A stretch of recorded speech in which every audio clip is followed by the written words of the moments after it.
Hello everybody, I have some awesome news. Gingium finally has merch again.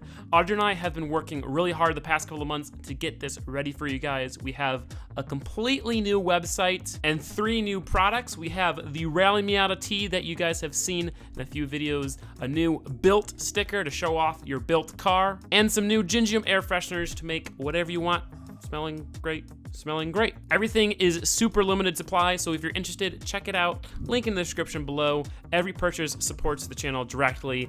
Thank you guys so much for making this possible. Enjoy the video.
Welcome back to another video, everybody. As you guys already saw, the 1.6 has been mated to the 6-speed transmission. The old clutch and flywheel are installed, torqued down the flywheel bolts with Loctite. Legit, no impact use here. It might be a risky move putting the old clutch back on because it's been in the old motor. It's been on the old motor for a good 2 years, but it was only around 10,000 miles, and it looked like it had plenty of life left, so it should be good. Now that the transmission is on, this thing is ready to go back in, I hope. So I'm gonna put it back in, and if I forgot something, then I'm gonna have to figure it out with the engine in. So without any further ado, ladies and gents, let's put the built 1.6 into Molly after waiting a good way too long. Thanks guys, thanks, I really appreciate that.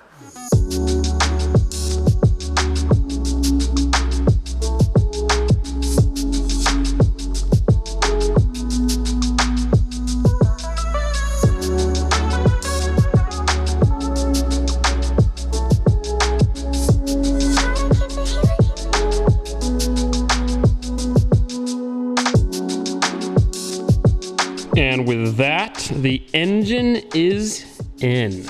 The only thing I did was connect the motor mounts and connect the trans mounts, so it's solid, but everything else is staying off until we deal with this wiring. So I'm going to rewrap everything so it's not this ugly, old, dirty stuff. Then I have to put it in the correct places, and then I have to add wiring and clean up wiring, change wiring, do all that kind of stuff. I'm also going to delete a few things like the airbag system, don't need that. The little plug that you use to check the check engine lights on the stock ECU, don't need that anymore. I'm going to delete all the useless stuff. I've never done anything like this with a harness before, so I don't exactly know the order of operations. I'm just going to start working, and I'll film everything I do.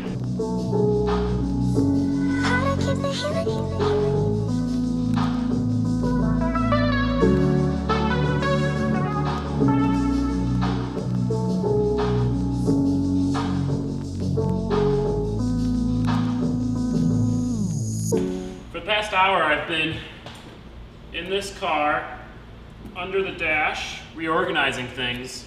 Reorganizing wires, rerouting wires, rewiring stuff, so that instead of wires coming out the driver's side and then going across to the passenger side where the sensors are in the engine bay, they do that under the dash and then come out on the correct side in the engine bay. So there's less wires running through the engine bay. Well, let me tell you, shit, here we go again. Being under here, is the most uncomfortable thing I've ever done in my entire life. And after gaining 20 pounds, it's not any easier. The problem is that there's literally not enough room under here for me to get both my arms in here, so like I have to do things one-handed or try to. I can kind of get like a stub of another arm in. Either way, I couldn't really film much, as you could probably guess. Frick! I didn't. This is the worst part right here, is getting out.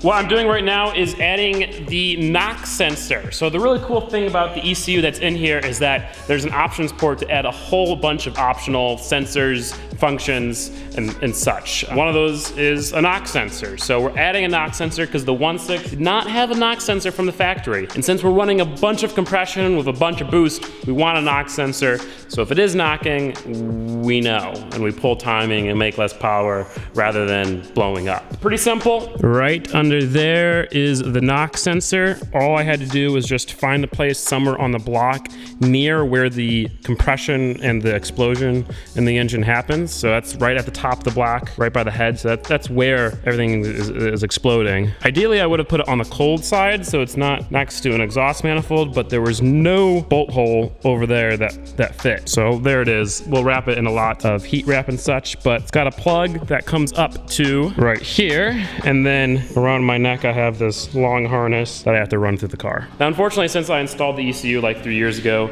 I lost all of the pins for the options port, but Pasha just bought a Mega Square plug and play 2, the exact same ECU for his Miata, so I'll just borrow a couple of plugs, or pins, not plugs. You don't need any of them anyway. You're not gonna have an ethanol sensor, and you're not gonna use all of them. The point is, all I need is 3. But yeah, I'll go ahead and run this to the car, and then we can mount the ethanol sensor and start wiring that up. Actually, we will finish the wiring up here first.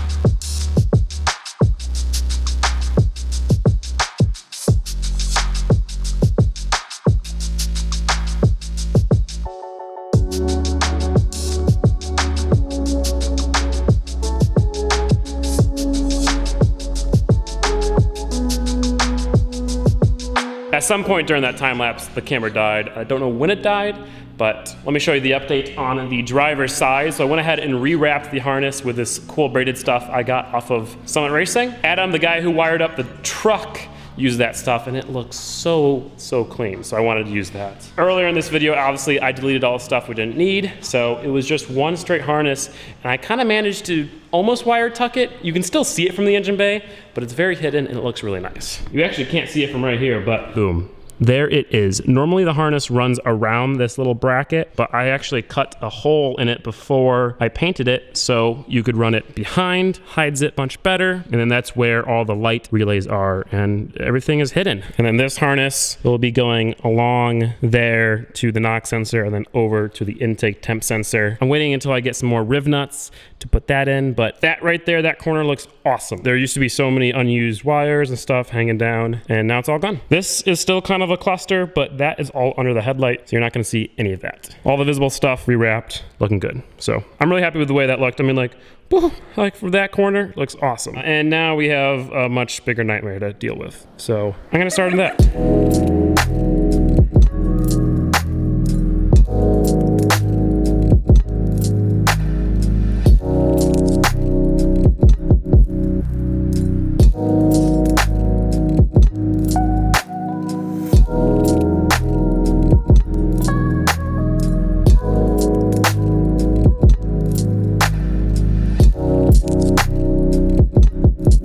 This is what we got.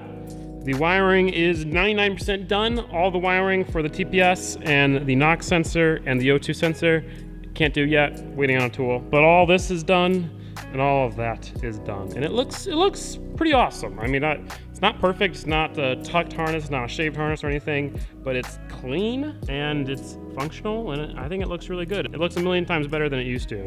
And this engine bay is holding up really good in terms of looks. The harness is clamped down with these insulated hose clamps every place, which is gonna look good and actually keep it in place. And yeah, I'm just really happy with it. It took a bunch of time, and it was also like a huge pain in the back because I was bending over and my back really hurts now. But let's go ahead and finish that ethanol sensor mount and all of that, because I got all the parts I need for that, and then we can wire that up.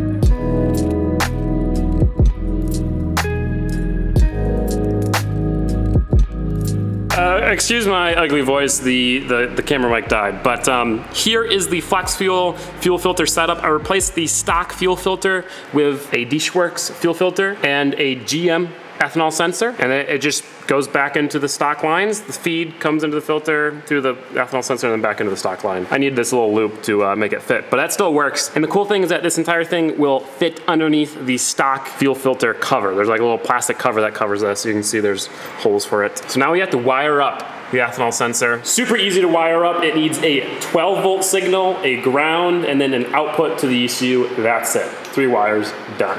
So I bought this stock GM adapter harness. I don't know what it's from, but it's got the same plug as the ethanol sensor, so I don't have to use like blade pins. So I'm just gonna chop off the side I don't need and then extend the wires.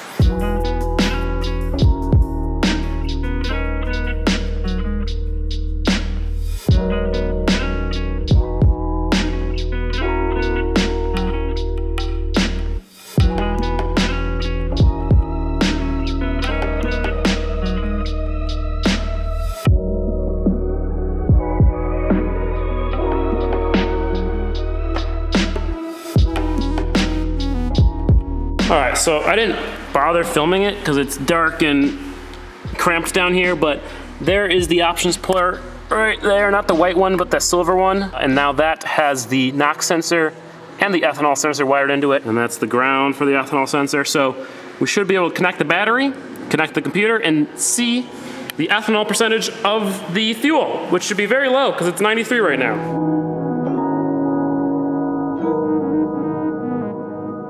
First time this little 1.6 has gotten power in about 2 years. No, more like a year. Matt took it out of his Miata like a year ago. It's raining a little bit. Unfortunately, the only computer I have that works with the Megasquirt without an adapter, because the cable is an old weird plug. The only computer I have that works with that, the enter button is broke. And in order to boot it, I need the enter button. Enter equals choose. No! I can just get an external keyboard, but I want to try it tonight, and I don't have an external keyboard here. Come on. Come on. You're doing something different, because normally it takes like a second to get past this. Of course, out of all the keys to break, it's got to be enter, the only key required to start the computer. But maybe not. Maybe I tricked it.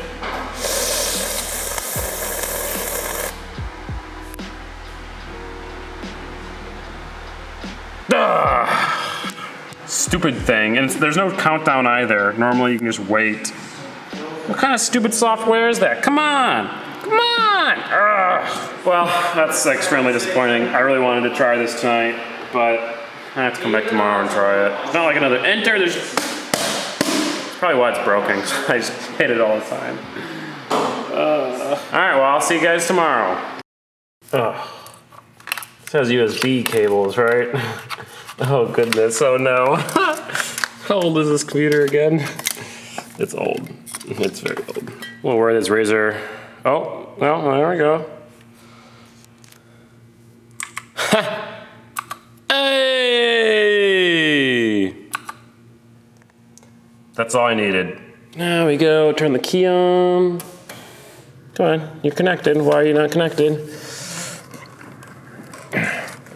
I was fumbling around here for a good while because the ECU wasn't getting power. Turns out the fuel pump relay also powers the ECU. So here I was worried I'd fried something, but I just didn't have the relay in. I primed the fuel pump did prime itself, and there's no leaks, even though none of the rubber lines have hose clamps on them.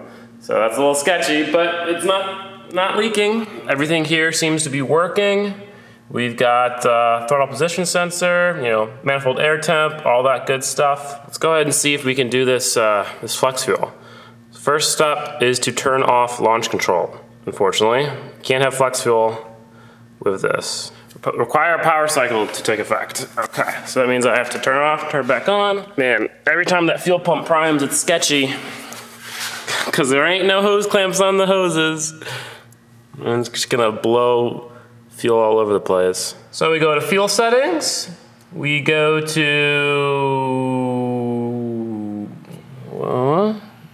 enable flex fuel. Where's that? Oh, fuel sensor settings. I see it. Here we go. Flex fuel sensor enabled. Sensor port launch. And we have all these fancy things, which I don't exactly know, but hopefully that's working. I'm gonna change this gauge to ethanol content here. Ethanol percentage, 8%! Look at that! I think that's about right too, honestly. It works! That's so awesome. I love doing stuff with a standalone ECU. It is so fun and so rewarding. Now let's see if we can get this NOx sensor in here. Well, this is all the NOx sensor settings. Unfortunately, you kind of mess with this when you're on the dyno and tuning, not when you have a car that's not running. So I don't really know what to do. I don't think I can really do anything. It's not like you can really test the NOx sensor because it's not gonna do anything until you have knock. Although that's not exactly true. There's like a jumper in the ECU you can turn on to test it, but we're just gonna mess with that once we're on the dyno. But the point is that the ethanol sensor is working, and that's awesome.